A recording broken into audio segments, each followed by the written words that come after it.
గత ప్రభుత్వంలో మాట్లాడినటువంటి మాటలకి ఇప్పుడు ఏం శిక్ష వేయాలి, ఇప్పుడు ఏం చేయాలి అనేది మీరే ఒక్కసారి ఆలోచన చేసి డెసిషన్ తీసుకోమని కోరుతున్నా.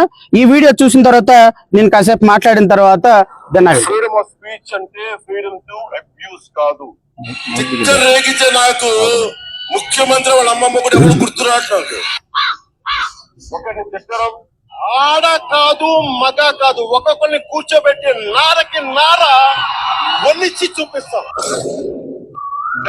ఇవ్వడం వంట చేతి వస్తాం, మెడ పిసికి తొక్కి కింద నొక్కేస్తాం. కొడకల్లారా ఆధారాలు లేకుండా ఆరోపణలు చేయడం, చేప నుంచి ఎక్స్ట్రాక్ట్ చేసిన నూనె, పశువు సంబంధించిన కొవ్వు, పందికి సంబంధించిన కొవ్వులు ఇవి ఎక్కువ ఉన్నాయి. మహిళలను టార్గెట్ చేయడం, డైమండ్ రాణి ఆ రోజా కూడా మాట్లాడద్దు. పవన్ కళ్యాణ్ గారు స్వయంగా నన్ను హోటల్లో మెచ్చుకున్నారు. ఇది మా ఈ రోజా ఎపిసోడ్ అయిన తర్వాత ధైర్యంగా ఉండమన్నారు ఆయన. మత విశ్వాసాలను అవమానించడం, అసలు ఇలాంటి గొడవలు పెట్టింది హిందూ నాయకులు తప్ప మిగతా నాయకులు చేయరు. అసలు అలవాటు వాళ్ళకి. ఒక వ్యక్తి గౌరవాన్ని దెబ్బతీయడం.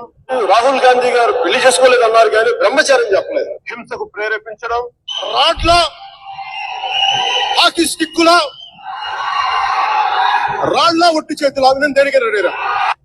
ఇవన్నీ రాజ్యాంగం కల్పించిన స్వేచ్ఛలోకి రావు. ఇవి చట్టపరంగా నేరాలు. మీకు నైతిక బాధ్యత లేనప్పుడు చట్టాలను చేసే లా మేకర్స్ లా బ్రేకర్స్ అయితే చూసారుగా, రాడ్ల కత్తుల కర్రల చెప్పండ్రా నా కొడకల్లారా, ఎక్కడికంటే అక్కడికి వస్తా. కేసులు అయినాయా అండి? ఇప్పుడు మరి కేసు బుక్ చేద్దామండి. నా కొడకల్లారా, 151 మంది ఎమ్మెల్యేలు ఉన్నారు. నా కొడకల్లారా, గొంతు పిసుకు చంపేస్తా. కేసు బుక్ చేద్దామండి. మిమ్మల్ని అరెస్ట్ చేసి పోలీస్ స్టేషన్కి తీసుకొచ్చి 100 మంది 1000 మంది వైసీపీ కార్యకర్తలు వచ్చి మా నాయకుడిని తిడతావా, మా ఎమ్మెల్యేలను తిడతావా అని పోలీస్ స్టేషన్లో మిమ్మల్ని పెట్టి దాడి చేయించండి. చేయొచ్చా? మీరు మాట్లాడితేనేమో లా, మేము మాట్లాడితేనేమో బ్రేక్. మీరు మాట్లాడితే చట్టం, మేము మాట్లాడితే మాత్రం నేరం. మీరు మాట్లాడితే మాత్రం గౌరవం, మేము మాట్లాడితే మాత్రం అగౌరవం. మీరు చేస్తేనేమో సంసారం, మేము చేస్తేనేమో వ్యభిచారం. ఇది గౌరవ ఉప ముఖ్యమంత్రి గారి యొక్క పరిపాలన. ఈయనకంటే హోమ్ మినిస్టర్ కావాలంట. ఇద్దాం. పంచాయతీరాజ్ శాఖలో ఉన్నప్పుడే ఈ విధంగా పోలీస్ స్టేషన్ మీద దాడి చేస్తుంటే, పోలీస్ స్టేషన్ మీద దాడి చేసి రాళ్లు, రప్పలు, కత్తులు, కటార్లతోటి దాడులు చేస్తుంటే, ఒక వ్యక్తి మాట్లాడినటువంటి మాటలు మీరు సమర్థించుకోలేక నరేంద్ర మోడీని 1000 మంది సోషల్ మీడియాలో పచ్చిబూతులు తిడుతుంటారండి. నరేంద్ర మోడీ ఏ రోజైనా ఇలా చేయొచ్చండి? చేశాడండి? హోమ్ మినిస్టర్ అమిత్ షాని మాట్లాడతారండి, ఏ రోజైనా చేశారండి? గత ప్రభుత్వంలో ముఖ్యమంత్రి మీద మాట్లాడారండి, ఏ రోజైనా చేశారా? ఒకవేళ ఆయన చేసి ఉంటే ఖండించాము. ఈరోజు మీరు చేస్తున్నారు. ఎంత చేస్తున్నారు అంటే, మీరు ప్రత్యక్షంగా అనుభవించి కూడా దానికి 3 మీ కార్యకర్తలను రెచ్చగొడుతున్నారు. మీ కార్యకర్తలు అనుకుంటున్నారు మా గౌరవ పవన్ కళ్యాణ్ గారిని అంటే మేము చాలా చాలా చాలా పోలీస్ స్టేషన్ల మీద పడి దాడి చేశామనుకుంటున్నారు. మీరు దాడి చేస్తుంది, మీ కార్యకర్తలను దాడి చేస్తుంది, మీరు సహకరిస్తున్నారు, మాకేదో గొప్ప పేరు వస్తుంది అనుకుంటున్నారు. ఒక్కొక్క కార్యకర్త వేసే రాయి 1,00,000 ఓట్లు మీకు నష్టం కలిగిస్తుంది అని మీరు గుర్తుపెట్టుకోండి. మీ కార్యకర్తలు చేసే ప్రతి స్లోగన్, మీ కార్యకర్తలు వేసే ప్రతి రాయి అది మీ పార్టీని కిందకి సమాధులు ఒక ఒక ఒక ఒక 60 అడుగుల గొయ్యి తీసి ఆ గొయ్యిలో మీ పార్టీని పాతి పెట్టడానికి, ప్రజాస్వామ్యాన్ని పాతి పెట్టినట్టు మీ పార్టీని పాతి పెట్టడానికి మీ కార్యకర్తలు కంకణం కట్టుకున్నారు. పెట్టుకోండి, ఎన్ని కేసులు పెట్టుకుంటారు పెట్టుకోండి. ఈ రోజు కాకపోతే రేపుగా తెల్లుండి ప్రజాస్వామ్యం నిలబడుతుంది. ఖచ్చితంగా ప్రజాస్వామ్యాన్ని రక్షణ కోసం మేమందరం ఉంటాం. నెంబర్ 2, నాకు ఈ సందర్భంలో ఒక మాట గుర్తొస్తుంది. పవన్ కళ్యాణ్కి సంబంధించినటువంటి పార్టీ వ్యక్తి తిరుపతిలో ఒక సర్కిల్ ఇన్స్పెక్టర్ చంప మీద కొట్టినప్పుడు, పవన్ కళ్యాణ్ ఆ పోలీస్ స్టేషన్కి వెళ్ళి చేసినటువంటి రగడ మర్చిపోయారా? అధికారం అనేటువంటి పొరలు కమ్మేసి కనిపించటం లేదా?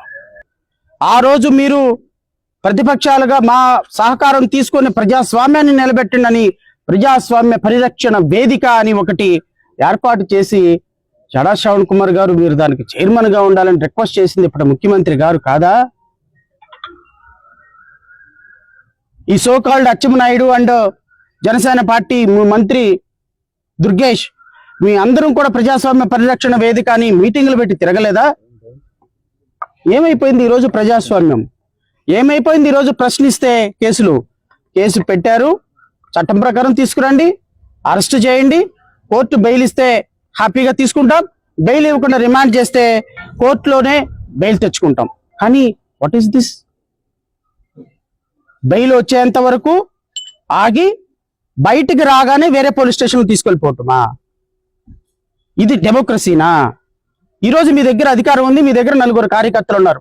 పిల్లి బిత్తర కార్యకర్తలకు చెప్తున్నా నేను, మీరు పెద్ద మగాళ్ళు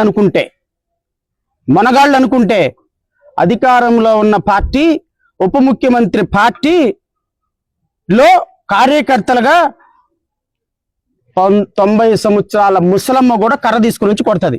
అది పెద్ద గొప్పతనం కాదు.